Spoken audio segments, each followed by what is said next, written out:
Right, break up with that guy, break up with that girl. I Okay, did not great. say Yes, that. yes, you did.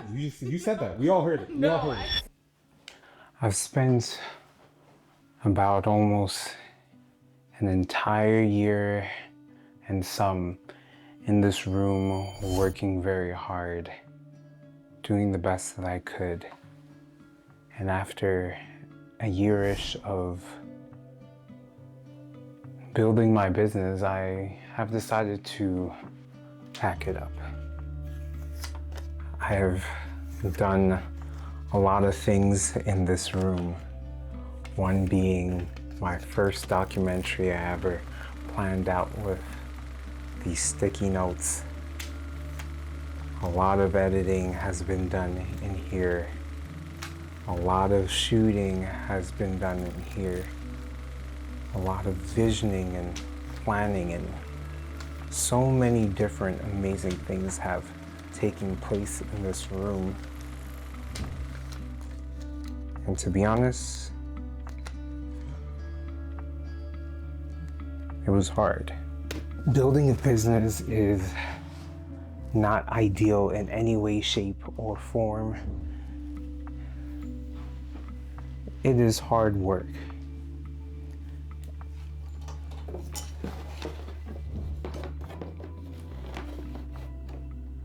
It will take sacrifice. In my case, it definitely meant taking a pay cut as well. It's not always easy on the family if you have one. It takes determination. It takes grit. It's not for people that are easily frazzled. So I'm embarking on this new journey. It may not be in the way you are thinking, but what I will say is that building a business does require risk. But don't take my word for it. There's a few people that I want to talk to so you can hear from them that no matter if you're building a business or you're moving jobs, it will take risk.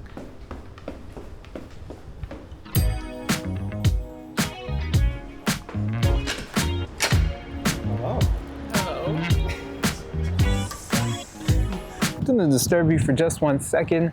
If you are loving the content that you're seeing so far, go ahead and like this. If you are really loving it, then you can definitely subscribe. Like, I would absolutely love that.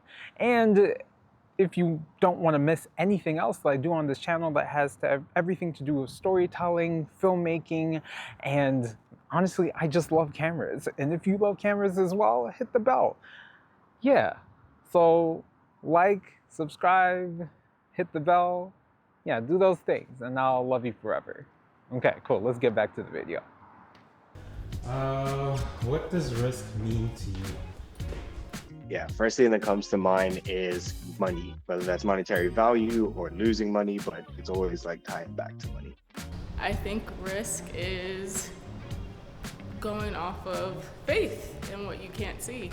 So it's kind of a gamble of sorts, but yeah, that's what I think it is. Reward.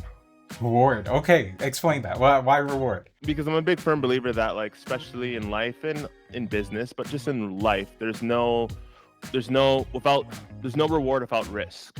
Scared. Mm-hmm.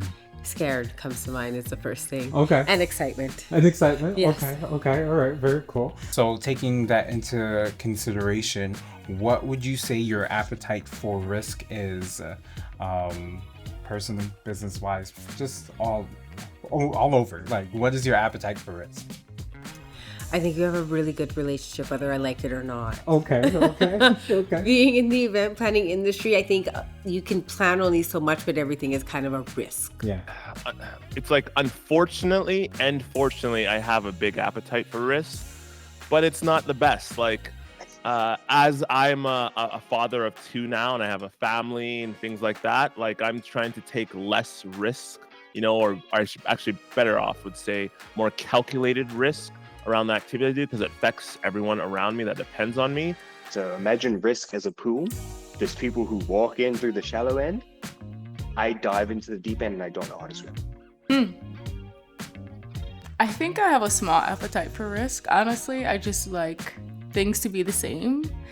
But I think there comes a point in time where you get agitated with some of the things that are the same and you want to make a change. So I'm that type of person that has to like really be annoyed or frustrated to kind of take a risk to do something different to change that. No, that makes sense. Now, if you were to give advice to an individual that's looking to make a switch in their life in terms of either jumping into the same industry that we're both in, or just making a change in their life, pivoting to a different career that they may not necessarily have the qualifications for, they don't know how to swim, they're jumping into the deep end, all of that, what mindset do you need to adopt or have in order to take risk? Just being able to pivot nonstop. The amount of times I've had to try something and be like, oh, that's not for me. And instead of taking a step back, no, you just pivot. And now you move in a different direction. Forever. There's this idea that where you want to end up is here and you're in the middle. So you need to figure out how to get to an edge. But instead of going here and then taking a step back, as long as you're moving forward, you can move in a spiral, but you're going to hit that edge. It doesn't matter how long it takes. As long as you're moving forward, you're going in the right direction. It's hard. Like, I think you got to be both delusional and hyper focused, and those things are a little bit of like contradictory traits, but end of the day, I think you got to really truly know yourself. I think you got to really have a deep understanding on how you behave and how you act when faced with tough situations, when faced with unknown circumstances, when approaching people, whether that's through cold calls or a presentation of a group of strangers. How do you deal with those situations? And if you don't behave well, or if you behave poorly in those circumstances, I think you got to start training yourself of like making choices and decisions, not knowing all of the results, not knowing all of the outcomes, and more importantly, not knowing how you might fare in the end of that. Just do it. Just do it. I feel like you can't lose education. So if you've gone to school, you've been educated, you're in this career, you're working this career, like all the knowledge that you learned up to this point, you're not going to lose it if you decide to switch and try something new. So try that new thing now, because you can always go back to that position or find a different position in that field, but you're not always going to have that stamina and that risk factor to jump into something newer the older you get. Apply as soon as possible to whatever it is, or do whatever it is without thinking too much. I tend to overthink, and I know a lot of us kind of do when we feel like, oh, well, this is a change, this is all new. But honestly, just apply, or just ask the person, or just do it without giving much thought to it. So that can kind of be your catalyst to making more decisions like that in the future. It could be for career-wise, it could be friendship, it could be romance, if that's what you're looking for. But I think you have to take at least one step in the right direction for you to have other steps to follow down, because you have made the effort to move forward, and then you can make the effort again and again, because once you make the first step, it becomes a little bit easier to make it in other areas of your life. Okay, cool. So you heard it here first. She said if you're not happy with your current relationship status, that go ahead and make that first effort and change. All right, break up with that guy, break up with that girl. I did not say yes, you did. You said that. We all heard it. I said... Yes. No. All right, that's it. Risk is unavoidable, but when it's embraced and not fought, the results is growth. So I left my job at the end of 2022 and started my business in videography and filmmaking. And I also do some photography as well. Now, after being more than halfway through my second year, this is the mindset that has brought me through so far. Having the resilience to adapt when things don't go according to plan, when money runs out, timelines slip, or the unexpected happens. It's your ability to pivot, make tough decisions, and stay focused on the long-term vision that defines your success. It's about having contingency plans, maintaining a clear head under pressure, finding creative ways to navigate through things that will inevitably arise. Still hate the Stairmaster. Literally no one talks about how hard it is to move from being someone that has a 9 to 5 to being an entrepreneur. It is really hard work. And here's the one thing that I have learned about being an entrepreneur. It's you versus you.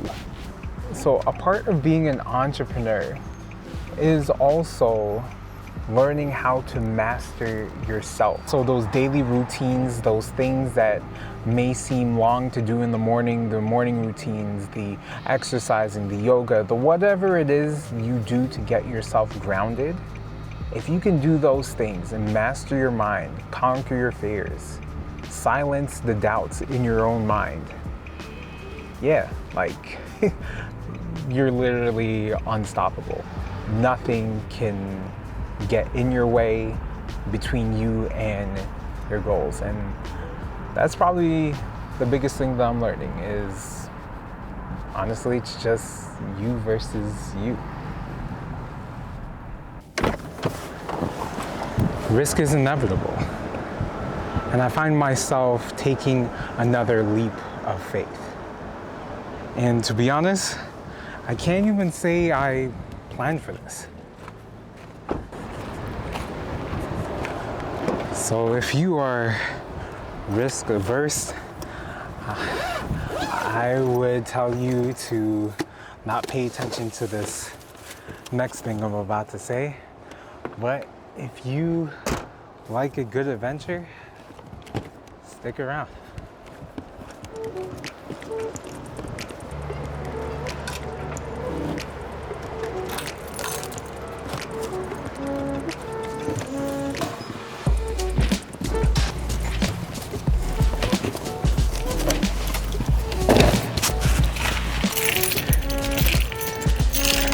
I got a studio. So I didn't get a studio just for the sake of getting a studio, but this is going to do 2 things for me. Really 3, but I'll get to that in a second.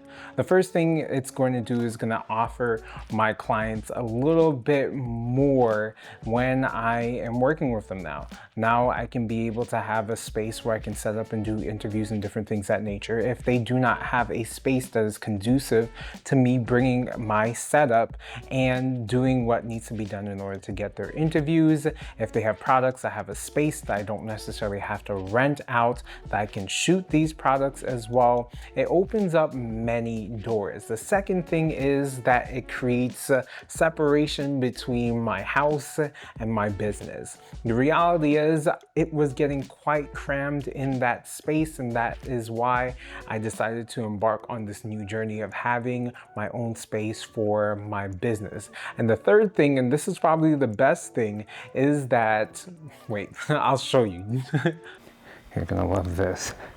And my wife is right across the street from me. I wish I had a better zoom lens, but this is the one I got.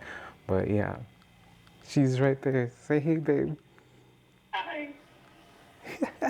It's literally right across the way from where my wife works, which is awesome because we can link up and do little lunch dates or cafe runs or different things of that nature. So it makes it very convenient as well.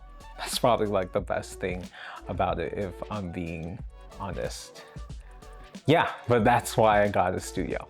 The last thing I've learned in this 1.5 years or year-ish or whatever it is now is that boundaries are absolutely important.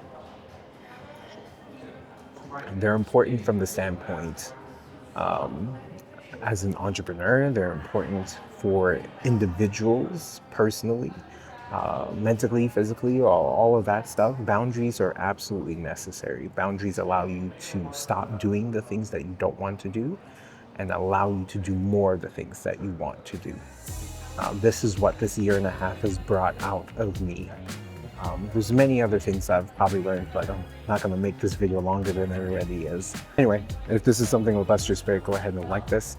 If this is something that you want to keep up with, go ahead and smash that subscribe button, blow it up people's elbow with, and all that good stuff. And Sorry. If you want to get an alert of when the next one comes out, go ahead and hit that bell as well. Please do. Until the next one, go ahead and do something creative today. Oh, wait, so you really don't know how to swim? Like right after I did this part, like the camera right behind us. Oh, Like- for real? Getting out of my comfort zone. Here we go. I don't know what I'm trying to say. Can we do it again? Step baby sets.